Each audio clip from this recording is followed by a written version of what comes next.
Assalamu alaikum students. I am Professor Simon Ahir.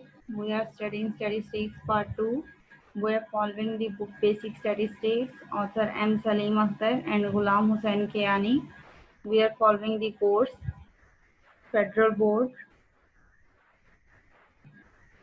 Today's our topic of discussion is proportion. सबसे पहले हम इसका introduction लेंगे कि proportion होती क्या है. Applicable to situation that do not ask for the mean but rather to know what percentage of the population is in favor of a certain idea or concept, such as will a new product be a success or not, will this certain candidate win or not. इसमें हम mean find out नहीं करते, इसमें एक तरह से हम percentages ले रहे होते हैं कि जो नई प्रोडक्ट है वो सक्सेस होगी या नहीं होगी. इसी तरह से एक कैंडिडेट है वो विन करेगा या नहीं करेगा, या अगर कोई कैंडिडेट है तो उसको आप वोट दे रहे हैं तो कितने % लोग उसको वोट दे रहे हैं. ठीक है, इस तरह की सिचुएशंस में हम प्रोपोर्शन यूज़ करते हैं जिसमें सिलेक्शन आ रही हो, जिसमें फेवरेटिज्म्स आ रहे हो. सबसे पहले इसके सिंबल्स चेक कर लें. पी हैट से हम सैंपल प्रोपोर्शन को शो करते हैं और पी से हम पॉपुलेशन प्रोपोर्शन को शो करते हैं. एन हमारे पास सैंपल साइज होता है. क्यू हमारे पास 1 माइनस पी होता है. क्यू हमेशा इक्वल टू 1 माइनस पी होता है. इस तरह से p plus q equal to 1 होगा. स्टूडेंट्स एक चीज़ याद रखें, पी हमारे पास यहाँ पे प्रोबेबिलिटी ऑफ सक्सेस है, क्यू हमारे पास प्रोबेबिलिटी ऑफ फेलियर है. इसमें हम जी टेस्ट अप्लाई करते हैं प्रोपोर्शंस में. जी टेस्ट फॉर प्रोपोर्शन तो किस तरह से अप्लाई करते हैं. जी इक्वल टू होता है p hat minus p over square root p q by n. अब आपने यहाँ पे सिंबल्स याद रखने हैं. पी हैट से हम सैंपल प्रोपोर्शन को शो करते हैं और पी से पॉपुलेशन प्रोपोर्शन को. इसी तरह से सिंपल क्यू जब हम यूज़ कर रहे हैं तो ये भी पॉपुलेशन से है. पी हैट इक्वल टू है एक्स ओवर एन. एक्स हमारे पास फेवरेबल थिंग्स होती हैं, या वो कैंडिडेट जिसको आप सिलेक्ट करना चाहते हैं, या वो चीज़ें जो आपकी फेवरेट हैं. एन हमारे पास टोटल नंबर ऑफ थिंग्स होती हैं. Sampling distribution of proportion. हम सैम्पलिंग का चैप्टर जो है वो कंटिन्यू किए हुए हैं. इसमें देख रहे हैं हमने वेरिफिकेशन किस किस चीज़ की करनी होती है. The mean of the sampling distribution of p hat is equal to the population proportion p. Thus, expectation of p hat is equal to mu of p hat equal to p. हमने mean को किस तरह से prove करना होता है कि expectation of p hat equal to होती है mu of p hat equal to p. सबसे पहले हमने ये वेरीफाई करना है. नेक्स्ट हमने वेरीफाई करना है the standard error of p hat is related to the population parameter p and q through the equations. हमने इन इक्वेशन से standard error of p hat को वेरीफाई करना है. Standard error of p hat equal to sigma p hat equal to p q by square root of p q by n into n minus n over n minus 1. True for sampling without replacement. सबसे पहले उसने sampling without replacement के लिए बताया गया है कि हमने स्टैंडर्ड एरर को इस तरह से वेरीफाई करना है. इसके बाद standard error for p hat equal to sigma p hat equal to p q by n whole square root. True for sampling with replacement or when n is very large. जब हमारे पास capital N बहुत large हो हम तब भी with replacement पर ये standard error को इस तरह से अप्लाई करेंगे, या फिर क्या करेंगे विद रिप्लेसमेंट के मेथड में हम ये स्टैंडर्ड एरर को वेरीफाई करेंगे.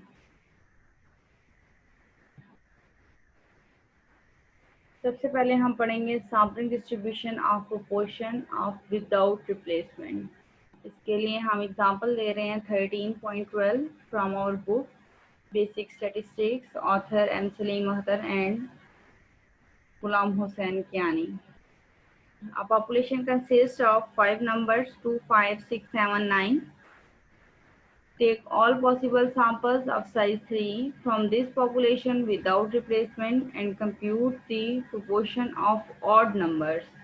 हमें हमेशा हमारे स्टेटमेंट्स में ये दिया हुआ होगा कि हमने प्रोपोर्शन किस चीज़ की लेनी है, हमारी फेवरेट वैल्यूज कौन सी हैं। यहाँ पे स्टेटमेंट में से बता दिया कि odd numbers, we are interested in odd numbers for each sample. Verify that mu p hat equal to p sigma square p hat equal to p q by n into capital N minus n over capital N minus 1।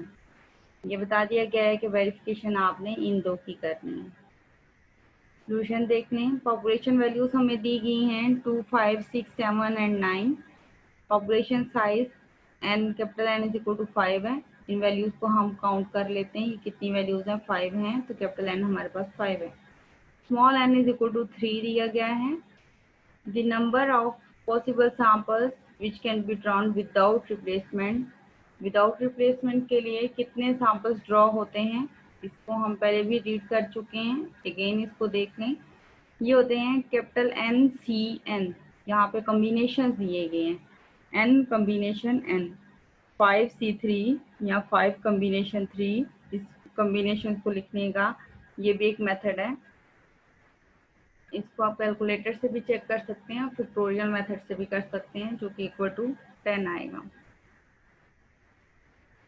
Sampling distribution of odd numbers. Odd numbers की sampling distribution देख लें। सबसे पहले sample number बनाएंगे। कितने हमारे पास sample number आए थे, 10 आए थे, तो हमने 1, 2, 3, 4 एंड 5 यहाँ पे लिए। इसके बाद यहाँ पे है रिमेनिंग 6, 7, 8, 9 एंड 10। इसके बाद सैम्पल वैल्यूज ले ली। सैम्पल वैल्यूज में देखें, हमने सबसे पहले 2 और 5 पहली दो वैल्यूज को फिक्स किए, 2 और 5, उसके साथ बाकी सारी वैल्यूज ले लिए, 2, 5 एंड 6, 2, 5 एंड 7, 2, 5 एंड 9। अब हमने पहले दो वैल्यूज क्यों ली हैं और उनके साथ 1 बाय 1 सारी वैल्यूज ली हैं, ऐसा क्यों किए? क्योंकि स्मॉल n हमारे पास 3 है। जब स्मॉल n हमारे पास 3 होगा तो हमारे पास ये जो सैंपल्स आएंगे, इसमें हर सैंपल में 3 वैल्यूज आएंगे। पहले हमारे पास sample size small n is equal to 2 होता था, तो हमारे पास सैंपल वैल्यूज 2, 2 आती थी। अब हमारे पास सैंपल साइज 3 है, तो सैंपल वैल्यूज 3, 3 आएंगी। इस तरह से नेक्स्ट देख लें। 2, 5 के साथ सारी वैल्यूज आ चुकी हैं। अब हम 2 और 6 ले लेंगे, 2, 6 and 7, 2, 6 and 9। Then further move करेंगे 2, 7 एंड 9। अब 2 जो है फर्स्ट 2 वैल्यू से लेके लास्ट 2 वैल्यूज तक सब वैल्यूज के साथ आ चुका है। अब हम 2 को स्किप करेंगे, फर्दर मूव करेंगे। नेक्स्ट है हमारे पास 5, तो 5 के साथ हम सारी वैल्यूज लेंगे, 5, 6 एंड 7, 5, 6 एंड 9, देन 5, 7 एंड 9। अब हम 5 को स्किप करेंगे। जब हम 5 को स्किप करेंगे तो फर्दर हम चेक करेंगे, हमारे पास जस्ट 3 वैल्यूज हैं, 6, 7 एंड 9। ये 3 वैल्यूज ले लेंगे।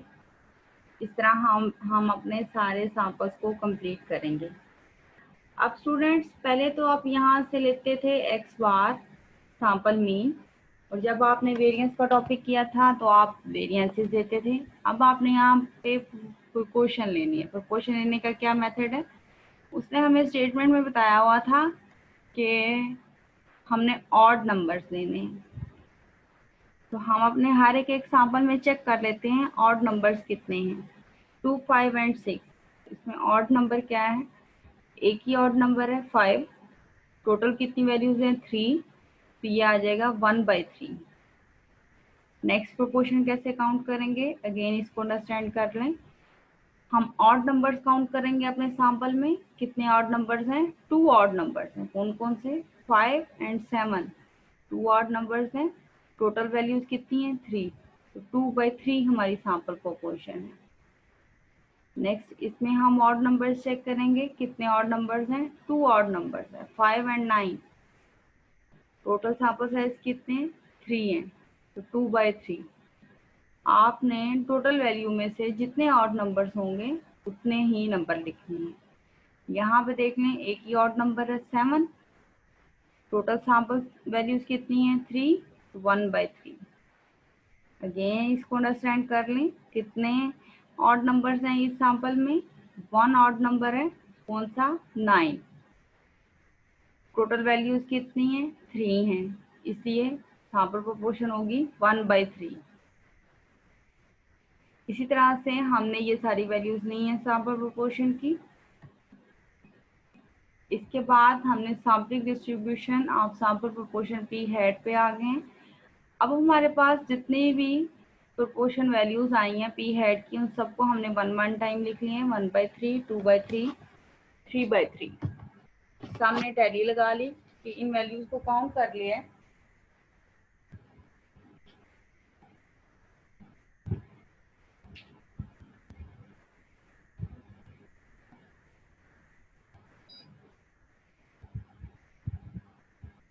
हमने इन वैल्यूज को काउंट कर लिया कि ये वैल्यूज कितने कितने टाइम आई हैं। जितने टाइम आई हैं उतने टाइम हमने टैली लगा ली और इस टैली पर से हमने फ्रिक्वेंसी नोट कर ली है। 1/3 3 टाइम आया है, 2/3 6 टाइम आया है, 3/3 1 टाइम आया है। सम ऑफ एफ ले लिया है 10। इसी तरह से एफ ऑफ पी हैट ले लिए 3/10, 6/10, 1/10 एंड 1। नेक्स्ट है हमारे पास p hat. F of p hat हमने पी हैट के कॉलम को एफ ऑफ पी हैट के कॉलम से मल्टीप्लाई करके यहाँ पे लिखा है 1/3 मल्टीप्लाई 3/10, ये आ गया 3/30। इस तरह से 2/3 मल्टीप्लाई बाय 6/10, 12/30, 3/3 मल्टीप्लाई बाय 1/10, 3/30। इसका सम ले लिया 18/30। नेक्स्ट हमने लेना है p hat square f of p hat. 1/3 multiply 3/30 equal to 3/90। Next है 2/3 मल्टीप्लाई 12/30, 24/90। 3/3 multiply 3/30 equals 9/90। ये हमारे पास p hat square f of p hat आ गया। इसका समीशन ले लें 36/90। अब यहाँ से हम यू पी हैट ले लेंगे जो कि इक्वल टू है sum of p hat f of p hat, जो कि इक्वल है 18/30 इक्वल टू 0.6। नेक्स्ट है sigma square p hat equal to sum of p hat square f of p hat minus sum of p hat f of p hat whole square equal to 36/90 minus 18/30 whole square. इसको solve करने से हमारे पास sigma square p hat आ गया 0.04। अब population proportion check कर लें। पॉपुलेशन प्रोपोर्शन कैसे चेक करेंगे, जो हमारे पास पॉपुलेशन वैल्यूज हैं उनमें हम चेक करेंगे हमारे पास कितने ऑड नंबर्स हैं। पॉपुलेशन वैल्यूज जो हमारे पास थी 2, 5, 6, 7 एंड 9, टोटल 5 वैल्यूज थी। इनमें हमारे पास 3 ऑड नंबर्स हैं 5, 7 एंड 9। तो उसके अकॉर्डिंग हमारे पास x आ गया 3 और कैपिटल N आ गया 5। 3/9 जो 3/5 जो कि इक्वल टू है 0.6। यहाँ से q चेक कर लें, q इज इक्वल टू है 1 माइनस p, 1 माइनस 0.6 जो कि इक्वल होगा 0.4। नेक्स्ट है where x represent the number of odd digits in the population. Again उसने बता दिया है कि x क्या है, number of odd digits. pq/n, n minus n over n minus 1, इसमें वैल्यूज पुट कर दी। तो इसको सॉल्व करने से हमारे पास अगेन 0.04 आ गए। तो इन दोनों वैल्यूज से यहाँ पे ये प्रूफ हो गया कि mu of p hat equal to p equal to 0.6 आ गए और sigma square p hat equal to p q by n into n minus n over n minus 1 equal to 0.04 आ। इस तरह ये वेरीफाई होगा। सिमिलरली इसी मेथड से आपने अपनी एक्सरसाइज में से क्वेश्चंस करने हैं। आपको कुछ क्वेश्चन जो है वो असाइनमेंट्स में भी दे दिए जाएंगे। फर्दर अगर किसी किस्म का कोई प्रॉब्लम हो या कोई क्वेश्चन हो तो आप मुझे कमेंट्स कर सकते हैं या फिर ईमेल कर सकते हैं SNAHEED 050@gmail.com. Thank you very much, students, for joining us in this lecture.